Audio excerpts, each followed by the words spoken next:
काप आणि काजू घेतले, इकडे घेतलं बदाम, इकडे घेतले 2 चम्मच चिनी, त्यानंतर इथे हॅपी हॅपीचे 3 बिस्किटचे पुडे आणि इथे थोडं तेल केलं आहे. कुकर ठेवला आहे तापायला. आता तो प्रीहीट झाला का आपण काय करायचं, मीठ घ्यायचं आणि त्याच्यामध्ये ना ही मिठाची प्लेट अशी ठेवायची. आता इकडे घेतलं आहे मिक्सरचं भांडं, त्यात आता टाकीते मी हे बिस्किटं, ते टाकले. आता ही बिस्किटं बारीक करून पण टाकू शकता असे. आता याला घ्यायचं असं बारीक दळून. मैस टाकते ती 2 चम्मच साखर मिक्सरला बारीक करून आहेत.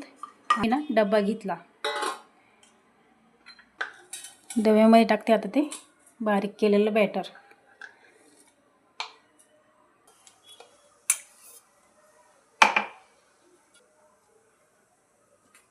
आता यात टाकू आपण अर्धा कप दूध, त्यानंतर यात टाकणार आपण 2 चम्मच तेल, यात टाकाय थोडा सोडा. आपल्याला एकाच डायरेक्शनमध्ये मिक्स करून घ्यायचं आहे.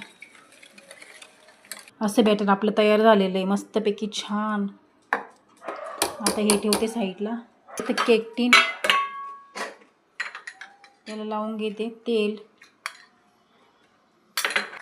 तुमच्याकडे बटर असेल तर बटर पण लावू शकता तुम्ही.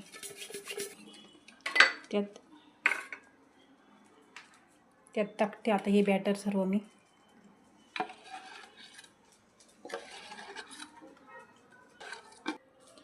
आता यावरती मस्त आपण टाकणार आहोत ही चेरी.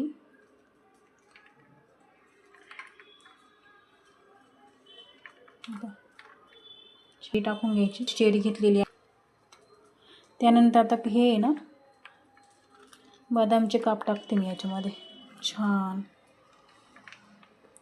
लहान मुलांना आवडतात हे. त्यानंतर काजूचे काप, त्यानंतर खोबऱ्याचे काप थोडे. आता हे ना हा डबा आपण ठेवून घेणार आहोत कुकरमध्ये आणि लावूयात झाकण.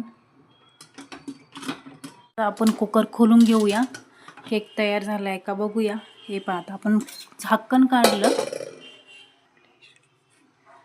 आता यामध्ये आपण आहे ना केक शिजला हे पाहता. मी याच्यामध्ये सुरी टाकून बघणार आहे.